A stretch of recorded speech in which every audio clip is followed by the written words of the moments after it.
자기소개 부탁드립니다. 안녕하세요. 저는 유방 영상을 전문으로 하고 있는 영상학과 의사 지혜입니다. 제가 하는 일은 쉽게 말하면 유방 촬영술, 유방 초음파, 그리고 필요하면 조직 검사까지 통해서 유방에서 생긴 변화가 이게 정상적인 건지 아니면 정말 병적인 건지를 판단하는 역할을 하고 있습니다. 진료실에서 제가 가장 많이 느끼는 거는 구집을 하지 않아도 되는 염려를 하시는 분들이 굉장히 많은데요. 특히나 진료실 문을 열고 들어오실 때부터 걱정이 태산이신 분들 굉장히 많이 봅니다. 사소한 증상들이죠. 조그마한 멍울 아니면은 한 방울의 유두 분비물 이런 것들 때문에 굉장히 몇 날 며칠 밤잠 못 주무시고 오는 분들이 굉장히 많은데, 그래서 저는 단순히 병을 찾아내는 것도 물론 중요하지만 지금 이 환자분들 몸에서 일어나고 있는 변화가 어떤 것인지를 이해할 수 있도록 설명해 드리는 것도 중요한 치료의 일부분이라고 생각합니다. 불안에서 온 환자 유방암일 확률은 얼마나 되나요?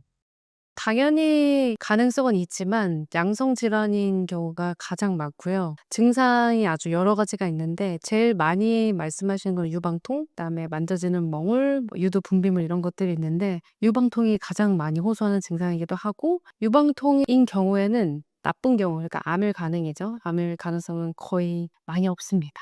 통증 자체가 암이랑 관련된 건 아닌 경우들이 많고요. 그다음에 통증을 유발하는 부분과 또 암이 발견된 부분이 다른 경우도 굉장히 많습니다. 그래서 제가 환자분들한테 아파서 오시는 경우에 이분들이 이제 걱정이 돼서 오시는 거잖아요. 근데 "괜찮다."라고 검사 결과를 설명을 해 드리는데 어그리가 안 될 수도 있어요. 그때는 제가 설명드리는 게 뭐냐면 "암은 대체적으로 조용히 생기지, 그러니까 나쁜 놈은 조용히 생기지 막 요란하게 '나 생긴다.' 이러면서 생기는 암은 많이 없다."라고 말씀드립니다. 어떤 증상이 유방암일 확률이 높나요? 만져졌을 때, 멍울로 잡혔을 때 사실 걱정하는 사람들 많이 있는데요. 실제로는 양성인 경우가 더 많고요. 특히 젊은 여자들 같은 경우에는 섬유선종 아니면 엽상종양 아니면 수유하고 계신 분들 같은 경우는 유류낭종 등도 있고, 또 염증이 생겨서 만져지는 경우도 있고 다양하게 있습니다. 그런 양성 질환인 경우들이 훨씬 많고, 생리 주기와 연관돼서 이 혹의 사이즈가 커져요, 작아져요, 아니면은 아파요, 이제 덜 아파요, 이런 왔다 갔다 하는 변화들이 있다고 하면 사실 양성인 경우들이 훨씬 많습니다. 이 혹이랑 동반해서 예를 들어 피부의 변화라든지 피부가 두꺼워졌어요, 아니면 오렌지 껍데기처럼 변했어요, 아니면은 동반돼서 유두에서 분비물이 나와요, 요런 것들이 좀 지속이 된다라고 하면 사실 그런 경우는 암인 경우들이 훨씬 많고요. 암은 훨씬 간단하고 이렇게 만졌을 때 왔다 갔다 움직이지 않고 딱 픽스되어 있는 그런 느낌이 듭니다. 아니, 촉감으로는 구분할 수는 없고요. 동반된 증상이 가장 중요하고, 그다음에 이게 언제부터 생겼는지도 중요합니다. 피부의 변화? 피부가 두꺼워졌어요. 피부 원래 말랑말랑해야 되고 얇아야 되는데 그 어떤 만져지는 부분을 감싸고 있는 피부가 두꺼워졌고 또 오렌지 껍데기처럼 변했다라고 하면 그거는 안 좋을 가능성이 꽤 있고요.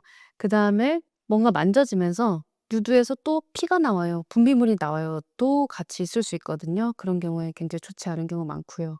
좀 안타까운 경우들이긴 하지만 "만져진 지 굉장히 오래됐습니다." 라고 하면 예전에는 뭐 괜찮았을 수도 있지만 변해서 암으로 되는 경우들도 있거든요. "오래전부터 만져졌는데 이게 점점점 사이즈가 커지고 있어요." 라고 하면 나쁜 경우도 굉장히 많습니다. 이분들이 정말 "옛날부터 어렸을 때부터 만져졌어요." 했는데 그게 변화가 없다라고 하면은 나쁘지 않을 가능성이 많은데, "언제부터 만져졌고 이게 점점점 커지는 것 같아요." 그러면 저는 "왜 그때 안 오고 지금 오셨냐."고 다시 반문을 하는데, 옛날부터 만져지기도 했고 아프지도 않고 불편하지 않아서 그렇다고 말씀하시는 경우도 있습니다. 어떤 분은 정말 한 손으로 들 수 없는 혹을 가지고 오신 분도 있었어요. 그래서 그분이 정말 양손으로 이 혹을 이렇게 들고 병원에 내원하셨는데, 처음에는 수박이 있다고 그렇게 표현을 하시길래 '아, 너무 과장을 하신다. 이거는 아니지.'라고 생각했는데 정말 양손으로 이렇게 혹 하나를 갖고 오셨습니다. 그분 같은 경우에는 7년 전부터 만졌던 혹이라고 말씀하셨었고, 이게 점점점 자라나는데 이제 무서우니까, 그다음에 아프지 않으니까 불편하지 않으니까 지내셨다고 하셨어요. 당장 병원으로 가야 하는 증상은 어떤 것이 있나요? 우선은 자궁진하다가 변화가 있으면은 오시라고 하는데 제일 많은 게 만져지는 거, 안에서 혹 같은 게 만져진다. 그다음에 두 번째는 유두를 짜 보라고 하는데 유두 분비물이 나오는데 분비물이 또 되게 다양해요. 그리고 특히나 수유하고 단유하신 분들은 몇 년까지 또 분비물 나올 수 있거든요. 그런 건 이상한 건 아닌데 일단 분비물이 나오는데 한쪽에서, 그러니까 양쪽 가슴이 아니라 한쪽에서 나오고 또 저절로 나오고 분비물 색이 어둡고, 예를 들어 빨강색, 갈색, 검정색처럼 어둡고, 그리고 유두 끝에도 구멍들이 여러 개가 있거든요. 근데 그중에서 하나의 구멍에서만 지속적으로 나온다. 그거는 좋지 않을 가능성이 높습니다. 젊은 유방암 환자 정말 폭증하고 있나요? 정말 많이 체감을 하고 있고요. 제가 전공의 때만 해도 굉장히 젊은 유방암 환자들이 많이 없었는데 점점 이게 서구화가 돼서도 물론 영향이 있겠고, 그다음에 검사의 정확도가 더 좋아지기 때문에 초기에 발견되는 경우도 많아지긴 하겠지만 확실히 20대 유방암 환자들이 많이 늘어난 것 같아요. 30대는 뭐 말할 것도 없고요. 20대는 정말 '우리가 건강할 거야.'라고 생각을 하고 검사하는 경우가 굉장히 많은데 요즘에는 그런 생각들이 많이 깨졌고요. 20대도 그냥 정말 여타 여자들처럼 아주 면밀하게 검사를 하고 있습니다. 출산을 근데 20대에도 안 하는 경우들이 많이 있거든요. 그래서 출산 얘기를 연관짓기에는 좀 어려울 것 같고요. 그것보다 초경 나이가 많이 줄어들었어요. 옛날에는 15 세라고 했는데 요새는 초경 나이가 많이 줄었고요. 초경 나이가 낮아졌다는 건 뭘 의미하냐면 그만큼 여성 호르몬에 노출되는 그런 기간이 많아졌다는 거고, 또 여성 호르몬이 가슴에 영향을 주기 때문에 그 영향도 분명히 있다고 생각을 하고요. 출산은 얘기하기에는 20 대는 좀 어린 것 같습니다. 유두에서 나오는 분비물, 암의 신호인가요? 웬만치 가능합니다. 분비물은 뭐냐면 유두 끝에 보면 한 20개 정도의 구멍이 나 있는데 그 안에 유관이라고 있거든요. 우유를 만들고 운반하는 관인데 그 안에 뭔가 액체가 차 있다는 뜻이겠죠? 좋은 분비물은 뭐냐? 어떤 게 있냐면 일단 양쪽에서 나오고 그다음에 팩터가 확실하게 있는 거죠. 예를 들어 "나 지금 임신했어." 아니면 "나 지금 수유 중이야." 라고 하면 나오는 게 그건 당연한 거고요. 근데 그게 아닌 경우에 우리가 의심을 하는데 어떤 경우에 좀 그래도 마음을 놓아도 괜찮냐면 양쪽에서 나오고, 동시에 양쪽에서 나오고, 또 유두 끝에 여러 개의 구멍이 있는데 다 나오고, 거기 그 유두 끝에 있는 구멍 여러 군데에서 나오고, 분비물 색이 투명색, 흰색, 노란색 이렇게 밝은 색깔인 경우에는 좋은 분비물, 그러니까 걱정하지 않아도 되는 분비물일 경우가 있습니다. 근데 그게 아니라 우리가 의심을 해야 되는 나쁜 분비물의 경우에는 뭐가 있냐면 팩터가 없고 이 분비물이 나올 이유가 없는 거죠. 나 임신 가능성도 없고 수유는 너무 옛날에 끝났어, 이런 사람들. 이 유두 끝에 있는 여러 개의 구멍 중에 하나만 나오고 짜지 않았는데 저절로 그냥 자연스럽게 나오고, 예를 들어서 어떤 경우가 많냐면 속옷에 묻어요가 많거든요. 그래서 자연스럽게 나오고, 그다음에 색이 또 중요합니다. 색이 빨강색, 갈색, 검정색처럼 어두운 색인 경우에는 분비물 속에 혈액이 있었다는 뜻이거든요. 그래서 그런 경우에는 좋지 못한 분비물이라고 생각이 수유 중 듭니다. 멍울 혹은 피가 나는 건 괜찮은가요? 수유를 할 때, 임신 수유할 때는 여성들이 굉장히 많은 변화를 겪거든요. 그래서 피가 나오기도 하고 양쪽 가슴에서 피가 나오기도 하고 또 안 만져지던 게 만져지기도 하고 하는데요. 거의 대부분의 변화, 예를 들어서 만져줘요의 변화를 먼저 말씀드리면 수유 낭종, 유류 낭종이라고 하는데 그런 것들이나 아니면 다른 그냥 우유를 제대로 제때 짜지 못해서 생기는 그런 변화들, 그리고 염증도 그 시기에는 굉장히 많이 생기거든요. 그런 것들을 만지면서 나 여기 가슴에 뭐가 만져져." 혹은 "여기가 너무 아파." 이래 보시는 경우도 많은데 그런 경우에는 괜찮은 경우입니다. 대부분은 괜찮은데 사실 항상 괜찮은 건 아니고요. 임신과 관련된 유방암이라고 있는데 그거는 또 이렇게 확 큰 폭의 변화, 큰 폭의 여성 호르몬의 변화 때문에 생기는 그런 유방암이 있는데 그런 경우는 이제 만져지고 또 사실 아프지 않은 경우들도 있고 또 갑자기 커지는 경우들도 있고, 임신과 관련된 유방암이 있기 때문에 그래서 모든 수유 중에 발생하는 멍울들이 다 괜찮아는 아니지만 그래도 괜찮은 경우가 대부분이고 그중에 가끔은 유방암일 수도 있다 정도로 알고 계시면 될 한국인 것 여성 같습니다. 유방 검진 얼마나 중요할까요? 아시아 사람들, 그러니까 한국 사람들의 대부분은 치밀 유방이 굉장히 많습니다. 근데 치밀 유방은 단점이 있어요. 치밀 유방의 단점은 뭐냐? 일단 치밀 유방 자체가 유방암의 리스크 팩터, 그러니까 위험 인자이기도 하고요. 두 번째는 안에 혹이 있을 때 잘 안 보인다는 단점이 있습니다. 그러니까 치밀 유방의 가슴을 유방 촬영을 해 보면 하얗게 보이는데 유방암도 하얀색으로 보이기 때문에 혹이 유방 촬영에서 많이 놓치는 그런 경우들이 있어요. 그래서 꼭 초음파를 하셔야 되고, 초음파는 이제 혹이라든지 아니면 또 유선의 변화를 보는 아주 굉장히 좋은 검사 방법입니다. 그래서 한국인인 경우에는 유방 촬영도 하셔야 되고 초음파도 해야 되는데, 그러면은 이제 유방 촬영만 할래 혹은 유방 초음파만 할래 이렇게 하시는 분도 계신데, 그 두 검사는 서로 경쟁적인 검사가 아니라 유방 촬영에서는 석회화, 그러니까 돌가루인데 그것도 이제 유방암과 관련이 있기 때문에 잘 봐야 되는데 석회화를 보고, 유방 초음파에서는 혹